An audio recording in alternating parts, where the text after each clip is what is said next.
Respected teacher and my dear friends, my name is Afzal. I start my presentation social work with vulnerable groups.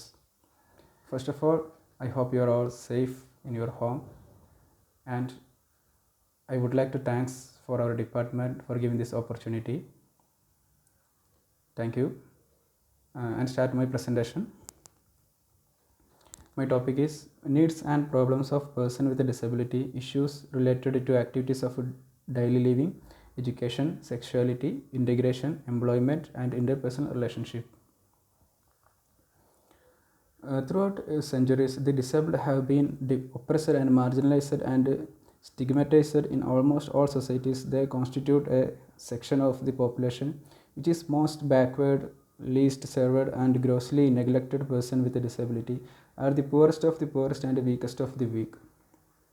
നമുക്കറിയാം disabled person അല്ലെങ്കിൽ person with disability എന്ന് പറഞ്ഞാൽ തന്നെ നമ്മുടെ സമൂഹത്തിൽ ഏറ്റവും പാവപ്പെട്ടവരിൽ പാവപ്പെട്ടവരെന്ന് പറയാം, അല്ലെങ്കിൽ ഒരു വീക്കർ സെക്ഷനിൽ ഏറ്റവും വീക്കരാണെന്ന് പറയാം. അതിന് കാരണമായിട്ട് പറയുന്നത് തന്നെ ഒരു നോർമൽ പേഴ്സണ് ചെയ്യാൻ കഴിയുന്നതിലും ഒരുപാട് പരിമിതികളുണ്ട്. ഒരു പേഴ്സൺ വിത്ത് ഡിസേബിൾഡ്, അത് മെൻ്റൽ ആയിക്കോട്ടെ, ഫിസിക്കൽ ഡിസബിലിറ്റി ആയിക്കോട്ടെ, ഏത് തരത്തിലുള്ള ഡിസബിലിറ്റി ആണെങ്കിലും ഒരുപാട് പരിമിതികളുണ്ട്. അപ്പോൾ അതിനെക്കുറിച്ചാണ് നമ്മൾ ഡിസ്കസ് ചെയ്യാൻ പോകുന്നത്. First one, problems of physical mobility. There are hundreds of activities which a person performs from the moment he wake up in the morning till he goes to the sleep at night. The activities നമ്മൾ രാവിലെ എണീറ്റത് മുതൽ രാത്രി കിടക്കുന്നത് വരെയുള്ള ടൈമിൽ ഒരുപാട് psychomotor activities, ഒരുപാട് activities നമ്മൾ ചെയ്യുന്നുണ്ട്. അതിനൊക്കെ നമുക്കൊരു ഫിസിക്കൽ ഒരു മൊബിലിറ്റി ആവശ്യമാണ്, അതായത് ഒരു ചലനശക്തി ആവശ്യമാണ്. അപ്പോൾ ഹാൻഡിക്യാപ്ഡ് ആയിട്ടുള്ള അല്ലെങ്കിൽ എന്തെങ്കിലും ഫിസിക്കലി ഇല്ലുള്ള ഒരു പേഴ്സണെ സംബന്ധിച്ചിടത്തോളം അയാൾ ഡേ ടു ഡേ ആക്ടിവിറ്റീസ് ചെയ്യുക എന്ന് പറഞ്ഞാൽ തന്നെ അത് വലിയൊരു കടമ്പയാണ്, അത് ചെയ്യാൻ വളരെ ബുദ്ധിമുട്ടാണ്. അപ്പോൾ അങ്ങനെ ഒരു കേസിൽ അവർക്ക് ഒരുപാട് ഒരുപാട് ചാലഞ്ചസ് ഏറ്റെടുക്കേണ്ടതായിട്ട് വരും. അവരുടെ ലൈഫിൽ ഒരുപാട് പ്രോബ്ലംസ് വരും. അപ്പോൾ ഒരു സൊസൈറ്റിയിൽ ജീവിക്കുമ്പോൾ അവർക്ക് അതിൻ്റേതായിട്ടുള്ള ഒരുപാട് ബുദ്ധിമുട്ടുകൾ വരുന്നുണ്ട്. പിന്നെ രണ്ടാമത് പറയുന്നതാണ് problems of reading and communication. അതായത് blind students find difficulty to pursue their studies because the cannot read the literate meant for sighted students. അതായത് ഒരു കണ്ണ് കാണുന്ന സ്റ്റുഡൻസും കണ്ണ് കാണാത്ത സ്റ്റുഡൻസും തമ്മിൽ ഒരുപാട് വ്യത്യാസമുണ്ട്. നമുക്കറിയാം കണ്ണ് കാണാത്ത സ്റ്റുഡൻസിന് ബ്രെയിൻ ലിപി പോലുള്ള നൂതന മാർഗ്ഗങ്ങളൊക്കെ ഉണ്ടെങ്കിലും ഒരുപാട് ലിമിറ്റഡാണ് അവർക്ക് ചെയ്യാനുള്ള, അതായത് അവർക്ക് പഠിക്കാനുള്ള, അതായത് ലിറ്ററേച്ചർ പോലുള്ള കാര്യങ്ങളിലൊക്കെ ഒരുപാട് ഒരു ലിമിറ്റേഷൻസ് അതിലുണ്ട് ആ ഒരു സെക്ടറിൽ. അതായത് റീഡിങ് ആൻഡ് കമ്മ്യൂണിക്കേഷനിൽ വലിയൊരു ബാരിയർ അവർക്കുണ്ട്. നെക്സ്റ്റ് ആണ് പാരൻ്റൽ ആറ്റിറ്റ്യൂഡ്. ഇതിൻ്റെ ഒരു റീസൺ എന്ന് പറയുന്നത് ഈ different parental attitude towards the educational needs their disabled children is also as a big barrier in the education of the disabled. അതായത് നമ്മുടെ സമൂഹത്തിൽ പല പേരൻസിനും പലവിധ ആറ്റിറ്റ്യൂഡായിരിക്കും. അപ്പോൾ ഒരു പേഴ്സൺ വിത്ത് ഡിസേബിലിറ്റീസ് ഉള്ള ഒരു വ്യക്തി ഒരു മിഡിൽ ക്ലാസ് ഫാമിലി അല്ലെങ്കിൽ ഒരു റിച്ച് ഫാമിലീസ് ആണെങ്കിൽ അവർ മാക്സിമം ഓപ്പർച്യൂണിറ്റീസ് അവർക്ക് കൊടുക്കും.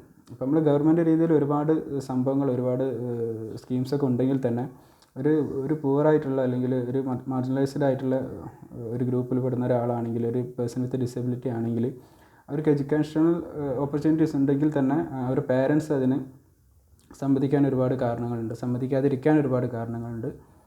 അതൊരു കാര്യമാണ്. Disability and work discrimination. Every country has a different legislative approach to defining, identifying and treating the disability. There are some common terms used by people all over the world, such as handicapped people with disabilities, disabled people, physically, mentally challenged. നമുക്കറിയാം നമ്മൾ work discrimination എന്ന് പറയുമ്പോൾ disable ആയിട്ടുള്ള ഒരാൾക്ക് അവരുടെ work പ്ലേസിൽ ഒരുപാട് discriminations against ആയിട്ട് ഒരുപാട് കാര്യങ്ങൾ അവർക്ക് ബുദ്ധിമുട്ടുകൾ നേരിടുന്നുണ്ട്. ഇപ്പോൾ ഒരു സെഷനിൽ ഇപ്പോൾ ഒരു ഓഫീസിലാണെങ്കിൽ ഒരു ഡിസേബിൾഡ് പേഴ്സൺ വർക്ക് ചെയ്യുകയാണെങ്കിൽ ഓക്കെ, ആസ് എ സിസ്റ്റം ഒരു കമ്പ്യൂട്ടറൊക്കെ ആണെങ്കിൽ കമ്പ്യൂട്ടർ യൂസ് ചെയ്യാനും അങ്ങനെയുള്ള കാര്യങ്ങൾക്കൊക്കെ അവർക്ക് പരിമിതി ഉണ്ടെങ്കിൽ കൂടി കഴിയും. പക്ഷേ അതിനായിട്ട് കൂടുതൽ ഫിസിക്കൽ ആക്ടിവിറ്റീസ് വേണ്ടുന്ന ചില ഏരിയകളിലൊക്കെ ഒരുപാട് ബുദ്ധിമുട്ടുണ്ട്. ഇപ്പോൾ ഡ്രൈവിങ്, അതുപോലെ ഒരു ഫാക്ടറിയിലൊക്കെ ആണെങ്കിൽ വർക്ക് ചെയ്യുന്നതിലൊക്കെ ഡിസേബിൾഡ് പേഴ്സൺസിന് അതിൻ്റേതായിട്ടുള്ള ഒരു പരിമിതികളുണ്ട്.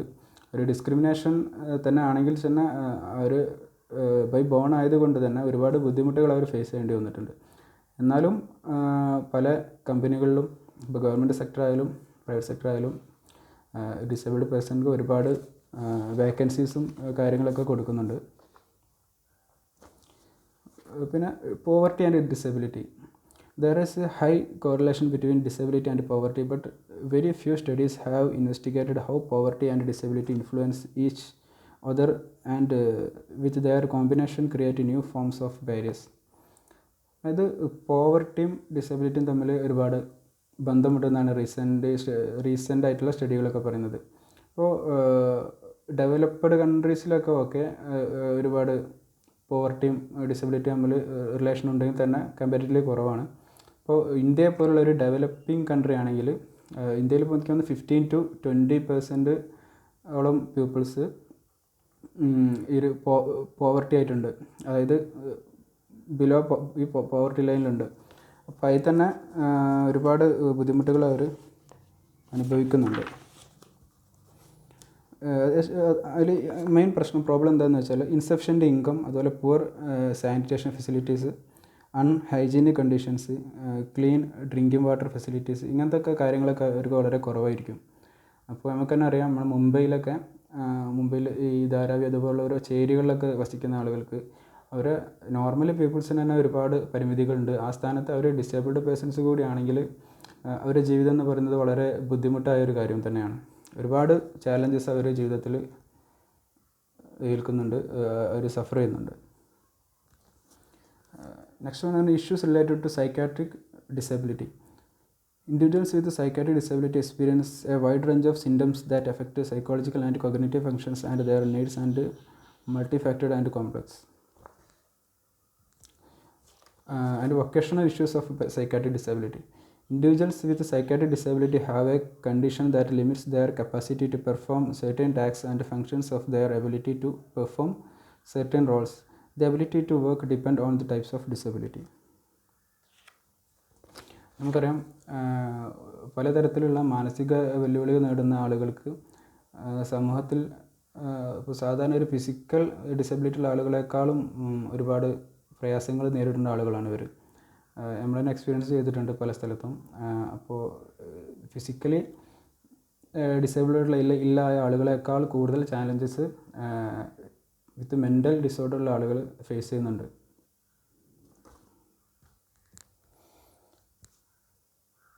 സെക്ഷുവാലിറ്റി ഇൻ ഡിസേബിൾഡ് പേഴ്സൺസ്, ഇത് ഇമ്പോർട്ടൻ്റ് ടോപ്പിക്കാണ്. Every person is A sexual being and has sexual thought, attitude, feelings, desires and fantasies. Having A physical or intellectual disability does not change in your sexuality and your desire is explicit. നമുക്കറിയാം, ഒരു sexual desire അല്ലെങ്കിൽ ഒരു സെക്ഷുവാലിറ്റിന് ഒരു തരത്തിലും എന്ത് ചെയ്യുന്നില്ല, അല്ലെങ്കിൽ sexual തോട്ട്സും അതുപോലെ ഫീലിങ്സ്, ആറ്റിറ്റ്യൂഡ്സ് ഒന്നും നമ്മുടെ ഒരു ഡിസേബിലിറ്റി ആയിട്ട് ഒരിക്കലും മീറ്റ് ചെയ്യുന്നില്ല. പക്ഷേ ഫിസിക്കലായിട്ട് ഒരുപാട് ബാരിയേഴ്സ് ഈ ഡിസേബിൾഡ് പേഴ്സൺസ് ഒരു സെക്ഷൽ ലൈഫിലുണ്ട്. അപ്പോൾ ഒരു നോർമൽ സെക്ഷൽ ലൈഫിൽ ഒരു സാധാരണ പേഴ്സണേക്കാളും ഒരുപാട് ബുദ്ധിമുട്ടുകൾ ഇവർക്കുണ്ട്. അറ്റ് ദ സെയിം ടൈം ഇവർക്ക് അതായത് ഒരു നോർമൽ പേഴ്സണുള്ള അതേ സെക്ഷൽ ഡിസൈർസും അതുപോലെ ആറ്റിറ്റ്യൂഡ്സും തോട്ട്സും എല്ലാ കാര്യങ്ങളും ഫീലിങ്സും ഒക്കെ അവർക്കുണ്ട്. അപ്പോൾ അതിലുള്ള ഒരു പ്രോബ്ലം എന്ന് പറയുന്നത് അവർ ഡെയിലി ലൈഫിൽ ഒരുപാട് കാര്യങ്ങൾ ഒരുപാട് ബുദ്ധിമുട്ടുകൾ അവർ നേരിടുന്നുണ്ട്. Sexuality describe how people express their views of what is sexual, so they can decide their own sexual life. അതായത് അവർ സെക്ഷൽ ലൈഫ് അവർ എത്രത്തോളം അവർക്ക് തന്നെ ഡിസൈഡ് ചെയ്യാൻ പറ്റുമോ അതിലനുസരിച്ചിരിക്കും. കാരണം ഒരു സെക്ഷൽ സാറ്റിസ്ഫാക്ഷൻ എന്നുള്ളത് ഒരു ഇൻഡിവിജ്വൽ ബേസ്ഡ് ആണ്. ഡിസേബിൾഡ് പേഴ്സൺ ആണെങ്കിൽ തന്നെ പലതരത്തിലുള്ള ബാരിയേഴ്സും കാര്യങ്ങളും അവർക്ക് ഉണ്ടെങ്കിൽ തന്നെ ഒരു ഇൻഡിവിജ്വൽ സെൻറ്റേർഡ് ആയിട്ടുള്ള, അതായത് അവരെ മാനസിക നില എങ്ങനെയാണോ അതിനനുസരിച്ചിരിക്കും അവരെങ്ങനെയാണ് ഇതിനെ കാണുന്നത്, അതോ ഒരു സെക്ഷുവാലിറ്റിനെ അവർ ഏത് രീതിയിലാണോ അപ്രോച്ച് ചെയ്യുന്നത് അതിനനുസരിച്ചിരിക്കും അവരുടെ ഒരു സെക്ഷൽ ലൈഫ് എന്ന് പറയുന്നത്. പിന്നൊരു പാർട്ടാണ് integration of person with a disability into the community. Disabled person need to the integrated into mainstream society and that they rather than society which is required to change. The policy response which result from the approach may thus be a technical one which focus on physical integration alone. നമുക്കറിയാം, അതായത് ഒരു disabled പേഴ്സൻ്റെ ഒരു സൊസൈറ്റിയിലെ ഒരു integration എന്ന് പറയുമ്പം അവർക്ക് ഒരിക്കലും പല ആളുകൾക്കും ഒരു മെയിൻ സ്ട്രീമിൽ എത്താൻ സാധിക്കുന്നില്ല. അതിന് ഒരുപാട് ഒരു മെൻ്റലായിട്ടുള്ള ഫിസിക്കലി ഈ പ്രോബ്ലം ഉള്ളത് കൊണ്ട് തന്നെ അവർ മെൻ്റലി വീക്കായിരിക്കും. അങ്ങനെയൊക്കെ ഒരുപാട് കാരണം കൊണ്ട് ഈവൻ ഫിനാൻഷ്യലായിരിക്കാം, അല്ലെങ്കിൽ ഡിസേബിൾഡ്, ഇങ്ങനത്തെ ഓരോ കാരണങ്ങൾ കൊണ്ട് തന്നെ അവർക്ക് മെയിൻ സ്ട്രീമിലോട്ട് എത്താൻ ഒരുപാട് ബാരിയേഴ്സ് ഉണ്ട്. അതുപോലെ ഒരു കമ്മ്യൂണിറ്റിയിൽ അവർ ഇൻറ്റഗ്രേറ്റ് ചെയ്യുമ്പോൾ അവർ പലതരത്തിലുള്ള മാനസികമായിട്ടും അല്ലെങ്കിൽ ശാരീരികമായിട്ടും ഒരുപാട് വെല്ലുവിളികൾ അവർ നേരിടുന്നുണ്ട്. Role of social worker in disabled persons: counselling, care planning, financial assistance, assessment, advocacy, legal assistance, vocational guidance. ഇത്രയും കാര്യങ്ങളാണ് നമ്മൾ ഒരു സോഷ്യൽ വർക്കർക്ക് ഈ ഒരു മേഖലയിലുള്ളത്. So I conclude my presentation. Thank U.